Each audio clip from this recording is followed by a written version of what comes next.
এটার থেকে উত্তম সময় আর নাই আল্লাহর সাথে কথা বলার, মনের কথা বলার সবচেয়ে মজার সময় হলো এটা। হাদিসের মধ্যে আসছেন সূরা কাহাফের শেষ ৩ আয়াত যারা পড়ে ঘুমায় আল্লাহ রাত্রে তাদেরকে ডাইকা উঠাইয়া দিবে। ইন্নাল্লাযীনা আমানু ওয়া আমিলুস সালিহাতি কানাত লাহুম জান্নাতুল ফিরদাউসি নুজুলা। এই আয়াত পড়ে শুইলে ঘুম ভেঙে যাবে, আল্লাহ ডাক দিয়ে উঠাই দিবে, উঠবা না। আর যারা রাত্রি উঠার অভ্যাস আছে, কোনো কারণে উঠতেছি করে একটু ঢিলামি করলে দেখবেন যে পরে তাহাজ্জুদের সময় শেষ, এরপরে তো আপনার আজান হবে, সেই ফজরের জমাত পাওয়া কষ্ট হয়ে যাবে। কারণ আল্লাহ পাক বলে, তুই কেন ঢিলামি করলি? তোর তো আমি শেষ রাত্রে উঠার অভ্যাস ছিলি, তুই কেন উঠলি না? এই জন্য তার ফজরের জমাতও কাজা হয়ে যায়, মাঝে মধ্যে আল্লাহ রাগ করলে ফজরও কাজা করে। এই জন্য যারা রাত্রি শেষ ভাগে উঠার চেষ্টা করেন, মুরব্বীরা, হায়াত শেষ হয়ে যাচ্ছে, কবরস্থানের টাকা দিতেছি, জায়গা ব্যবস্থা হইতেছে, এই কবরস্থানের মধ্যে শোয়া লাগবে যদি আল্লাহ তকদির রাখে, তো কবরে যেহেতু যাওয়াই লাগবে, কেমনে থাকবো অন্ধকার করে? এই জন্য এই সামানটা বিশেষ করে যাকে আল্লাহ তৌফিক দেয় রাত্রির শেষ ভাগে, এটার থেকে উত্তম সময় আর নাই আল্লাহর সাথে কথা বলার, মনের কথা বলার সবচেয়ে মজার সময় হলো এটা। এই জন্য চেষ্টা করব। লম্বা কথা বলতেছি আমি, শুধু পয়েন্টটা বলতেছি। আল্লাহ পাক ঈসা আলাইহিস সালামকে আসমানে উঠাই নিয়েছেন। কোথায় বলেন না, কোথায় নিয়েছেন? এটা ইমানের একটা প্রশ্ন। এখানে চুপ থাকবেন না, এখানে চুপ থাকলে গুনাহ হবে। কারণ এটার বিপক্ষে একদল মানুষ বলতেছে ঈসা আলাইহিস সালামকে মেরে ফেলা হয়েছে। এই জন্য এখানে চুপ থাকা যাবে না, এটা ইমানের প্রশ্ন। ঈসা আলাইহিস সালামকে কোথায় নিয়েছেন? একই আছে তো সবার? ওমা কাতালুহু ওমা সালাবুহু ওয়ালাকিন শুববিহা লাহুম বার রাফাআহুল্লাহ। আল্লাহ পাকের কোরআন বলতেছে, আমার ঈসাকে তারা কতল করে নাই, মারতেও পারে নাই, আমি আমার ঈসাকে আসমানে উঠাই নিয়েছি। এখন ঈসা আলাইহিস সালাম আসমানে, তিনি কি আরেকবার আসবেন? আপনাদের বিশ্বাস আছে? যারা কাদিয়ানি তারা বিশ্বাস করে ঈসা আলাইহিস সালাম জমিনে আসবেন। উনি প্রায় 40 বছর বয়সে আসমানে উঠে চতুর্থ আসমানে আছেন। আমাদের রাসূল সাল্লাল্লাহু আলাইহি ওয়াসাল্লাম যখন মেরাজে গেলেন, ঈসা আলাইহিস সালামের সাথে দেখা হলো, সাক্ষাৎ। এটা আল্লাহ পাকের কুদরতি ব্যাপার। তিনি আসমানের মধ্যে জিন্দা, সেইখানে কিভাবে থাকেন, কি অবস্থায় আছেন? ইদ্রিস আলাইহিস সালামের ব্যাপারে এমন কিছু কথা আছে। ঈসা আলাইহিস সালাম জমিনে যখন আসার সময় হবে কিয়ামতের আগে, আল্লাহর শুকর, আমরা এখন এখানে যারা বসে আছি, আমরা ঈমান নিয়ে বসে আছি। কি বলেন, ঈমান আছে না? ইনশাআল্লাহ। এমন একটা সময় আসবে মানুষের ঈমান ধরে রাখা যাবে না।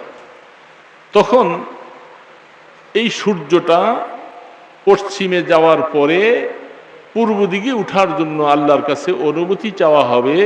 আল্লাহ পাক অনুমতি দিবেন না, সূর্যটা আবার পশ্চিম আকাশে উদিত হবে।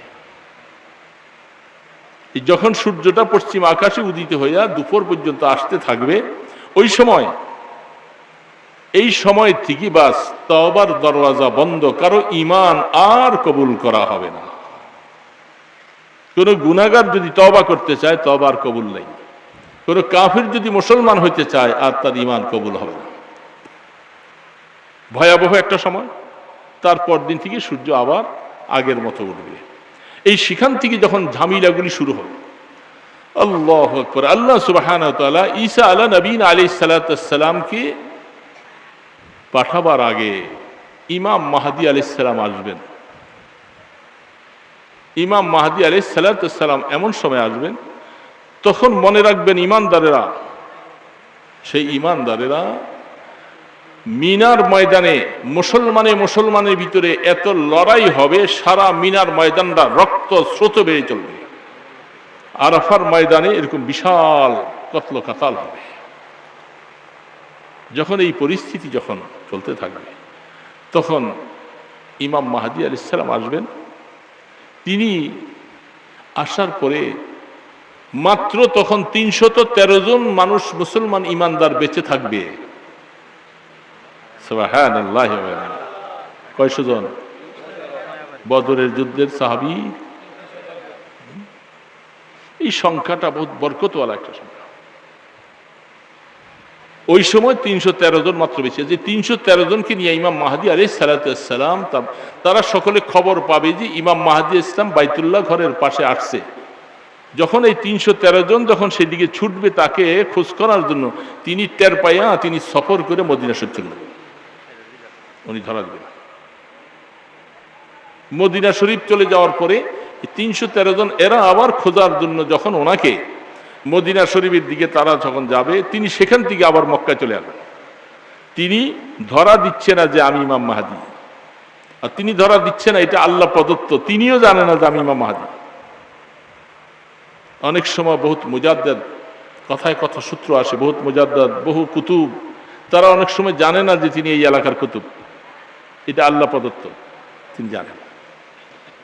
যখন বাইতুল্লাহ ঘরের পাশে যখন তিনি আবার আসলেন, তওয়াফ করতেছেন, তারা খুঁজতেছে, তখন আসমানের দিকের থেকে একটা আওয়াজ আসলেন, হাযা ইমামুল মাহদী ফাত্তাবিউহু।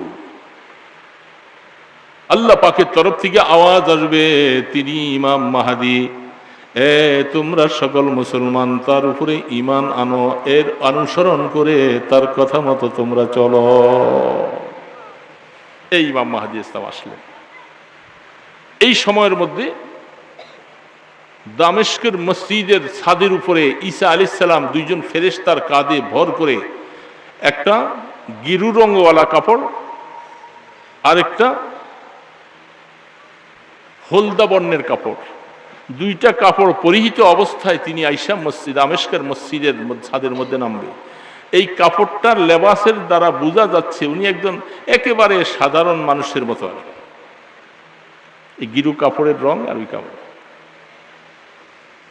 এখানে আইসা তিনি বলবেন যে সিঁড়ি লাগাও। আসমান থেকে যিনি ফেরেশতাদের কাঁধে চড়ে মসজিদে দামেস্কের মিনারা পর্যন্ত পৌঁছলেন, সিঁড়ি লাগলো না, আর এখানে আইসা বলে সিঁড়ি লাগাও। ব্যাপারটা কি? উপরের অংশ হলো সব আল্লাহ পাকের হুকুমের মহতাজ। সেখানে দুনিয়ার মধ্যে মানুষের জন্য যত কাজ সংগঠিত হবে, প্রত্যেকটা কাজের মধ্যে উসিলা জরুরি। উসিলা ছাড়া দুনিয়ার কোনো কাজ হবে না, কোনো কাজ হবে না, না দুনিয়ার কাজ হবে না দিনের কাজ হবে। এটাকে ফরক করার জন্য, পার্থক্য করার জন্য তিনি আইসা বলবেন সিঁড়ি দাও, কারণ এখন আমি দুনিয়ার মুআমালায় চলে আসছি। তারা সিঁড়ি নিয়ে যাবে। ঈসা আলাইহিস সালাম দ্রুত গতিতে বাইতুল্লাহর পাশে এসে যখন দাঁড়াবে, ইমাম মাহদীর সাথে সালাম কালাম মুসাওয়া, নামাজের সময় হলে বলবে, ইমাম মাহদী আপনি নামাজ পড়েন। তিনি বলবেন, না না আমি নামাজ পড়াবো না, আপনি নবী আপনি পড়ান। বলে কোনোভাবেই হবে না, এই উম্মতের দাম আল্লাহর কাছে অনেক বেশি। ওগো ইমাম মাহদী আপনি নামাজের ইমামতি করো। হাদিস শরীফের মধ্যে আসছেন একটা কাক, কাক বেশি উড়ে, কাকটা বেশি উঠতে উঠতে সে 3 mile 4 mile 5 mile 6 mile 10 mile পর্যন্ত এরকম রাস্তা অতিক্রম করতে পারে। এত লম্বা মাইলের ভিতরে শুধু লাশ আর লাশ পড়ে থাকবে মানুষ। আল্লাহ পাক ইমাম মাহদী ইসলামের আর ঈসা ইসলামকে সাথে এমন শক্তি আর এমন ক্ষমতা দিবেন, সব খতম হয়ে যায়।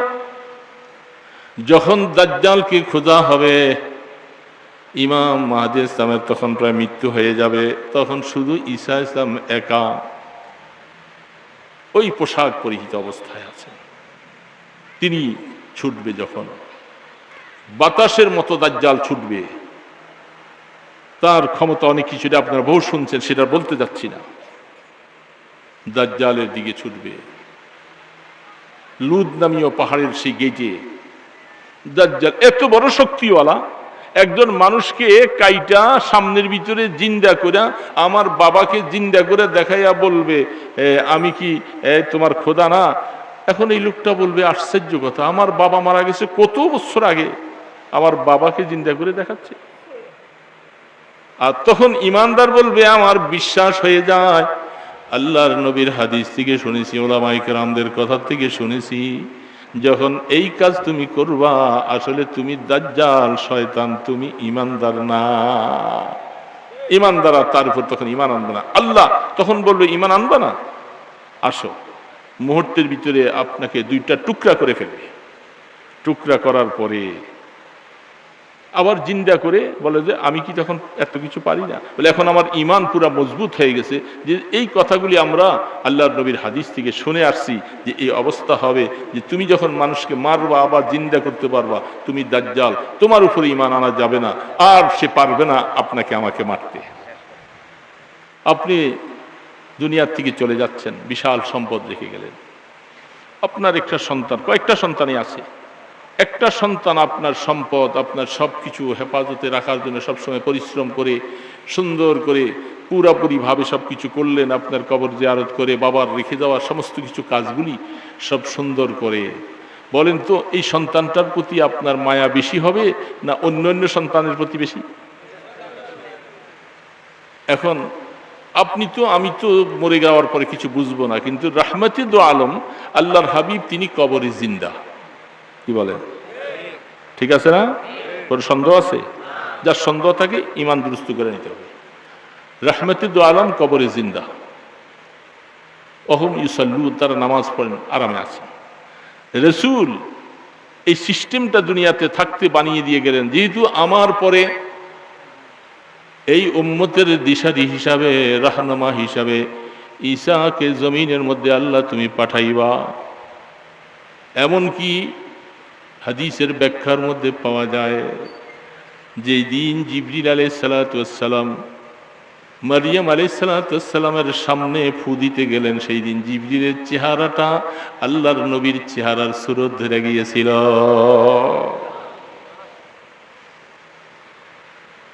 কিয়ামতের ময়দানে যেহেতু মহিলাদের স্বামী যারা নেককার হবে, দুনিয়ার থেকে যাওয়ার পরে সেই স্বামীর সাথে তার জিন্দিগিটা হবে। মারিয়াম আলাইহিস সালামের যেহেতু স্বামী নাই, আল্লাহু আকবার, কিতাবের মধ্যে লেখে সেই কিয়ামতের ময়দানে মারিয়াম আলাইহিস সালাম আমাদের নবীজির স্ত্রী হিসাবে দান করা হবে।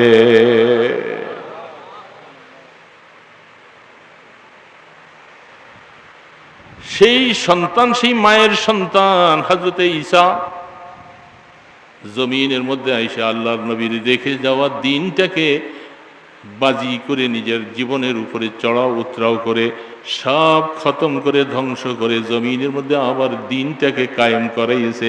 এত সুন্দর কাজ করাবার কারণে বাবা হিসাবে যেমন সন্তানকে কাছে ডেকে নিয়ে মাথায় হাত দিয়ে মুছে রাহমাতে দো আলম ভালো করে জানতেন আমার পরে ঈসা আইসা জমিনের মধ্যে আমার দিনটাকে এইভাবে করে ছড়াইয়ে দিবে। মৃত্যুর পরে আমি বলবো, এই সন্তান, কলিজার টুকরা সন্তান, তুমি দূরে কেন থাকবে? আসো আসো, আমার কবরের পাশেই তোমার স্থানটা দিয়া দিলা।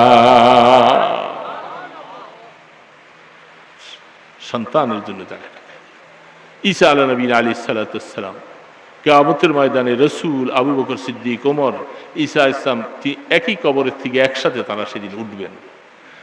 তো জমিনের মধ্যে যারা আল্লাহর দ্বীনটাকে সমুন্নত রাখার জন্য, বুখারীর মধ্যে লম্বা লম্বা হাদিসগুলি, লিতাকুনা কালিমাতুল্লাহি হিয়াল উলিয়া, যারা দ্বীনের কাজ করবে শুধু একমাত্র আল্লাহর দ্বীনটা সমুন্নত রাখার। আজকে এখানে কবরস্থান হচ্ছে, এখানে মাদ্রাসা হচ্ছে, মাদ্রাসার কাজ বাকি। মুসলমানের সামনে যদি এই সমস্ত দ্বীনি কাজ, কোথায় অন্যায় হইতেছে, কোথায় এত বড় মারাত্মক দ্বীনকে নষ্ট করার জন্য কাজ চলছে, এই সমস্ত কাজের ব্যাপারে মুসলমানরা সোচ্চার হতে হবে। তারা চুপ থাকলে পারবে না, তাদের প্রতিবাদ মুখর হইয়া এগুলাকে সমাধান দিতে হবে সামাজিকভাবে। দেখেন, গত কয়েকদিন আগে বন্দর এলাকা থেকে ফোন দিছে, কি ব্যাপার? বলে আমাদের এলাকায় একটা লোক দুই বোনকে একসাথে বিবাহ করছে।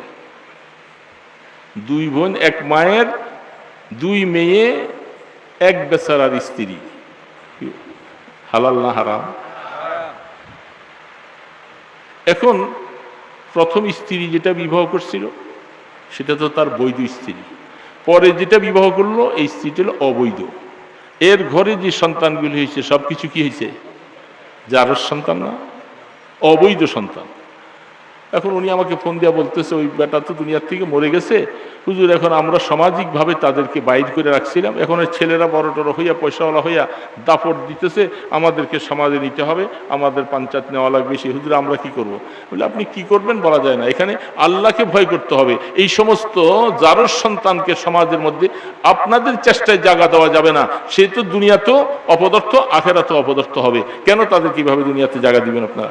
এই জন্য অন্যায় যদি সামাজিকভাবে এরকম হতে থাকে, গান বাদ্য অহরহ ঢোল বাজায় চলতেছে, আপনারা মুরব্বীরা চুপচাপ থাকলেন, যুবকরা এখানে আইসা তুমি প্রতিবাদ মুখর হইল না। এক কথায় আল্লাহর জমিনে আল্লাহর দ্বীনের খেলাফ যখন কাজগুলি সামাজিকভাবে হতে থাকবে, সমাজের ওয়ালাদের দায়িত্ব হয়ে যায় এই কাজগুলোকে প্রতিহত করা।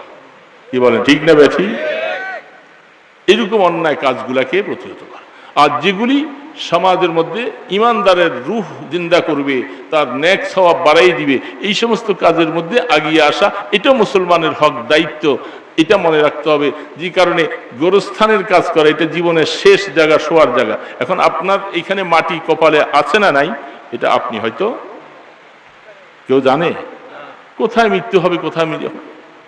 এই জন্য এই দ্বীনি প্রতিষ্ঠানগুলি, এগুলি সমাজের মধ্যে মুসলমানদের ইমান, আকিদা, মুসলমানের আমলকে শুদ্ধ করার জন্য এই সমস্ত প্রতিষ্ঠান দরকার। কি বলেন, আছে না নাই? মসজিদ, মাদ্রাসা, গোরস্থান, এই সমস্ত কাজের মধ্যে যারা মেহনত করবে, যেখানে এমনও আছে বহু মানুষ আছে অর্থ নাই, যেমনটা রসুল করিম সাল্লাল্লাহু আলাইহি সাল্লাম মসজিদে নববীর ইটা যখন বানায়, রসুল নিজেও ইটা বহন করে। কোবা মহল্লাতে যখন মসজিদ চলে হচ্ছেন, বুখারী শরীফ খুলে দেখেন কিতাব হাদিস, সেখানে রসুল এইভাবে মাটি বহন করে, অনেক সময় না পারার কারণে নিজের পেটের উপরে অংশ রাইখা তারপরে মাটি বহন করছে। তাহলে বোঝা যাচ্ছে এগুলি আপনি গোরস্থান যদি যার অর্থ নাই, এরকম মানুষ খুব কমই, আমি 2 টুকরি মাটি হইলেও কমপক্ষে নিয়ে ফেলাম, এটা একটা সদকায়ে জারিয়ার কাজ। এই জন্য এই কবরস্থানের যা যা প্রয়োজন, মাদ্রাসাগুলোর কিছু প্রয়োজন, আমরা সকলে যারা বেঁচে আছি, আমরা নিজেদের পক্ষ থেকে সাধ্য অনুসারে আমরা এই কাজে সহযোগিতা করব তো ইনশাআল্লাহ। আস্তাগফিরুল্লাহাল্লাযী লা ইলাহা ইল্লা হুয়াল হাইয়ুল কাইয়্যুম ওয়া আতুবু ইলাইহি। আস্তাগফিরুল্লাহাল্লাযী লা ইলাহা ইল্লা হুয়াল হাইয়ুল কাইয়্যুম ওয়া আতুবু ইলাইহি। লা হাওলা ওয়ালা কুওয়াতা ইল্লা বিল্লাহিল আলিয়্যিল আযীম। বেশি বেশি করে তওবা করব। কোরআনে অনেক জায়গায় আল্লাহ পাক তওবার কথা বলছেন, যে গোলাম তুই গুনাহ করে ফেলছস, তওবা কর, যত বেশি তওবা করব আমার গুনাহ মাফ হবে। আর নিরিবিলি বসে বসে আল্লাহর কাছে তওবা করে গুনাহ মাফ চাইতে হবে। জুমার রাত্র এখন বেশি হয়ে গেছে দেখে, নতুবা অন্য দিন আমরা ঈশার নামাজ পড়ে শুয়ে যাই, ইচ্ছা করলে একটু রাত্রির শেষ ভাগে উঠা যায়। আল্লাহ পাকের সাথে সম্পর্ক করার সবচেয়ে সুবর্ণ সুযোগ হলো রাত্রির শেষ ভাগে। আল্লাহ পাকের রহমত আসমানে এসে ডাকতে থাকে, তুমি কে গুনাহ করেছো, গুনার থেকে মাপ চাও, অসুস্থ আছো, সুস্থতা কামনা করো, ঋণগ্রস্ত আছো, ঋণ শোধ করতে চাও। এই জন্য আল্লাহ পাকের কাছে মনোযোগ সহকারে চাওয়ার জন্য সবচেয়ে সুবর্ণ সুযোগ হলো রাত্রির শেষ ভাগ। এই সম্পর্কে কোরআনে অনেক আয়াত আছে। যদি এই ধরনের মানুষ জমিনে নাই থাকবে, তাহলে আয়াতগুলি আল্লাহ দিতেন না। বোঝা যাচ্ছে যে এই ধরনের মানুষ জমিনে থাকবে। এই জন্য কোরআনেও আল্লাহ পাক বলছেন যে রাত্রির শেষ ভাগে যারা উঠে আমার কাছে মাপ চায়, আমি তাদেরকে মাফ করে দেব। অনেক আমার বান্দা আছে যারা রাত্রির শেষ ভাগে আরামের বিছানাটাকে হারাম করে তার পিঠটাকে বিছানার থেকে আলোক করে। আল্লাহ পাক এই সমস্ত আয়াতগুলি বলছেন। এই জন্য ভাইয়েরা, এটা যদি আমরা না করি, করবে কারা? এই জন্য বিশেষ করে মুরব্বীরা যারা আছেন, ঈশার নামাজের পরে খাওয়া দাওয়া খেয়ে তাড়াতাড়ি শুয়ে যান, আর দিলে আল্লাহ আমাকে একটু তুমি রাত্রের শেষ ভাগে উঠাই দিও। হাদিসের মধ্যে আসছেন, সূরা কাহাফের শেষ 3 আয়াত যারা পড়ে ঘুমায়, আল্লাহ রাত্রে তাদেরকে ডাইকা উঠাইয়া দিবে। ইন্নাল্লাযীনা আমানু ওয়া আমিলুস সালিহাতি কানাত লাহুম জান্নাতুল ফিরদাউসি নুজুলা। এই আয়াত পড়ে শুইলে ঘুম ভেঙে যাবে, আল্লাহ ডাক দিয়ে উঠাই দিবে, উঠবেন। আর যারা রাত্রি উঠার অভ্যাস আছে, কোনো কারণে উঠতেছি করে একটু ঢিলামি করলে দেখবেন যে পরে তাহাজ্জুদের সময় শেষ, এরপরে তো আপনার আজান হবে, সেই ফজরের জমাত পাওয়া কষ্ট হয়ে যাবে। কারণ আল্লাহ পাক বলে, তুই কেন ঢিলামি করলি, তোর তো আমি শেষ রাত্রে উঠার অভ্যাস ছিলি, তুই কেন উঠলি না। এই জন্য তার ফজরের জমাতও কাজা হয়ে যায়, মাঝে মধ্যে আল্লাহ রাগ করলে ফজরও কাজা করে। এই জন্য যারা রাত্রি শেষ ভাগে উঠার চেষ্টা করেন, মুরব্বীরা, হায়াত শেষ হয়ে যাচ্ছে, কবরস্থানের টাকা দিতেছি, জায়গা ব্যবস্থা হইতেছে, এই কবরস্থানের মধ্যে শোয়া লাগবে যদি আল্লাহ তকদির রাখে, তো কবরে যেহেতু যাওয়াই লাগবে, কেমনে থাকবো অন্ধকার করে। এই জন্য সামানটা বিশেষ করে যাকে আল্লাহ তৌফিক দেয় রাত্রি শেষ ভাগে, এটার থেকে উত্তম সময় আর নাই আল্লাহর সাথে কথা বলার, মনের কথা বলার সবচেয়ে মজার সময় হলো এটা। এই জন্য চেষ্টা করব, যাকে আল্লাহ তৌফিক দেন। যেহেতু রাত্রে এখন আজকে অনেক হয়ে গেছে, তারপরেও যারা পারি চেষ্টা করবো তো ইনশাআল্লাহ। اللهم صل على محمد وعلى آله وأصحابه وبارك وسلم. اللهم صل على محمد وعلى آله وأصحابه وبارك وسلم. اللهم صل على محمد وعلى آله وسلم. আগামীকাল শুক্রবার, রাসূল বলছেন শুক্রবার দিন তোমরা আমার উপরে বেশি বেশি দুরূদ শরীফ পড়ো। এই জন্য কালকে শুক্রবার আসরের পর থেকে মাগরিব পর্যন্ত কমপক্ষে 1000 বার যেন আমার আমল নামায় দুরূদ হয়। সাল্লাল্লাহু আলাইহি সাল্লাম, সাল্লাল্লাহু আলাইহি সাল্লাম, সাল্লাম। আপনি বসে বসে তাসবিহ হাতে নিয়ে বসেন, দেখবেন 1000 বার। কিয়ামতের ময়দানে রাসূলের খুব কাছে যাওয়া যাবে দুরূদ পড়া। চেষ্টা করব ইনশাআল্লাহ। আলহামদুলিল্লাহি রাব্বিল আলামিন। আসসালাতু ওয়াসসালামু আলাইকা আইয়ুহান নবী ওয়া রাহমাতুল্লাহি ওয়া বারাকাতুহু। اللهم حبب إلينا الإيمان وزينه في قلوبنا وكره إلينا الكفر والفسوق والعصيان. يا حي يا قيوم، يا حي يا قيوم، برحمتك نستغيث، أصلح لنا شأننا كله ولا تكلنا إلى أنفسنا طرفة عين. اللهم لا أحصي ثناء عليك أنت كما أثنيت على نفسك. ربنا لا تزغ قلوبنا، ربنا لا تزغ قلوبنا بعد إذ هديتنا وهب لنا من لدنك رحمة إنك أنت الوهاب، إنك أنت الوهاب. يا رحمن يا رحيم يا غفار يا ستار يا ذا القوة المتين، يا راحم المساكين، يا راحم المساكين. আল্লাহ তুমি দেখতেছো রাত্র গভীর হয়ে গেছে, আল্লাহ কবরস্থানের উদ্দেশ্যে মাফ করে। আমরা সবাই কবরের যাত্রী বাবা, সবাই কবরের যাত্রী। চেয়ারে বসছি, এখন এই তো যদি ডাক আসে ধুলে পড়ে যাবো। এই ময়দানে বসে আছে, মালাকুল মউত আসলে কাইতে ওখান থেকে পড়ে যাব, আর বাসায় নিবে না, আর গাড়িতে উঠাবে না। এ মাওলা, মউতের সময় আমাদেরকে ভুলা যাইও না আল্লাহ। আমরা তো দুর্বল মানুষ মাওলা, তোমার গোলাম মাওলা। মাওলা আমাদের সাথে রাগ করো না মাওলা। আমাদেরকে তুমি ইচ্ছা করলে তুমি ইমানদার বানাইয়া নিতে পারো, তুমি ইচ্ছা না করলে আমাদেরকে বেঈমান বানাইয়া নিতে পারো। বেঈমান বানাইয়া নিলে আমরা তো আযাব সহ্য করতে পারবো না মাওলা। মাওলা ও মাওলা, আমাদেরকে কবরে নিয়া বাইরো না মাওলা। আমরা অন্ধকার কবরে কেমনে থাকবো মাওলা? কবরে নিয়ে যখন মারবা, চিৎকার করে কলিজাটা ফেটে যাবে, আগুন জ্বলতে থাকবে ধর করে, সাপ বিচ্ছু কবরে কামড়াইতে থাকবে, চিৎকার করে কলিজা ফেটে যাবে। আমাদের চিৎকার কেউ শুনবে না বাবা, কেউ শুনবে না, আমাদের ছেলে মেয়েরা শুনবে না। যাদের জন্য ঘর বাড়ি রেখে গেলাম এরা ঘুমাবে নাক ডেকে, আমার খবর কেউ, আমার খবর কেউ নিবে না বাবা। মাওলা তুমি আমাদেরকে মাফ করে দাও মাওলা, আমাদেরকে কবরে নিয়ে মাইরো না মাওলা। তুমি দেখতেছো আমরা দুর্বল মাওলা। আল্লাহ বসে আছি তোমার রহমতের আশায় মাওলা। আল্লাহ কিয়ামতের ময়দানে যখন উঠাইবা, আমল নামাটাই ডান হাতে দিও আল্লাহ। যে দুইটা হাত তোমার কাছে এখন তুমি উঠাইছো আল্লাহ, এই ডান হাতে আমাদের আমল নামাটা দিও মাওলা। তুমি বলছো আমল নামা যার ডান হাতে যাবে তার হিসাবে করাবরি করবো না মাওলা। কিয়ামতের ময়দানের ভয়াবহ কথা, কোরআন হাদিসে দেখলে কলিজাটা থরথর করে কাঁপে মাওলা। মাওলা সেদিন তামার জমিনে সূর্যের তাপে কলিজাটা ফেটে যাবে আল্লাহ। আল্লাহ হাউজে কাউসার থাকবে তোমার বন্ধুর হাতে। আল্লাহ আমাদেরকে এক গ্লাস নসিব করে দিও আল্লাহ। তোমার আরশের নিচে একটু জায়গা দিও মাওলা। আল্লাহ পুলসেরা 30,000 বছরের রাস্তা কেউ কেটে কেটে পড়ে যাবে মাওলা।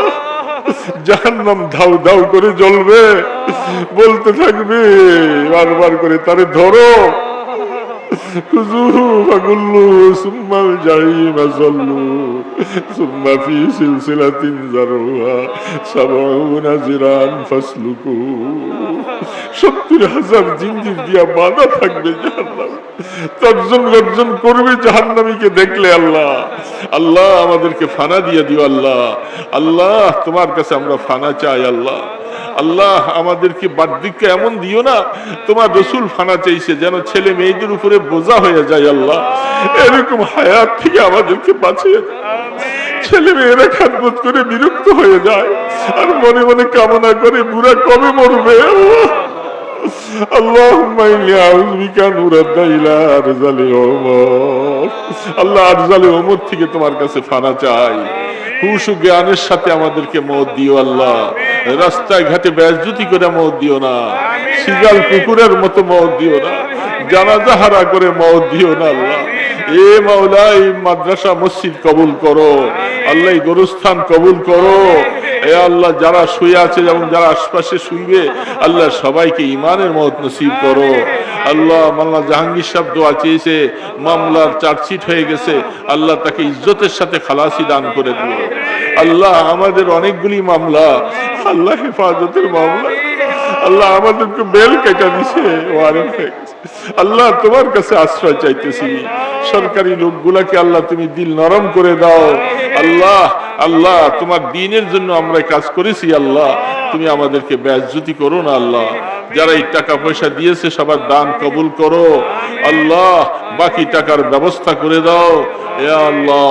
আল্লাহ দয়া করে মেহেরবানি করে আল্লাহ এখানে যারা সুস্থতা অসুস্থতা আছে সবাইকে আমাদেরকে শিফা দান করে দাও। আমাদের মা বাবার গুনাহ মাফ করে দাও, আমাদের ছেলে মেয়েদের গুনাহ মাফ করে দাও, আমাদের ছেলে মেয়েগুলোকে দিনদার বানিয়ে দাও, নামাজি বানিয়ে দাও আল্লাহ। দয়া করে মেহেরবানি করে আল্লাহ সন্দীপের হযরতের কবরকে মুনাব্বার করে দাও আল্লাহ। নানুপুর হযরতের কবরকে মুনাব্বার করে দাও আল্লাহ। তাদের রুহানি ফয়ুজাত আমাদের নসিব করে দাও।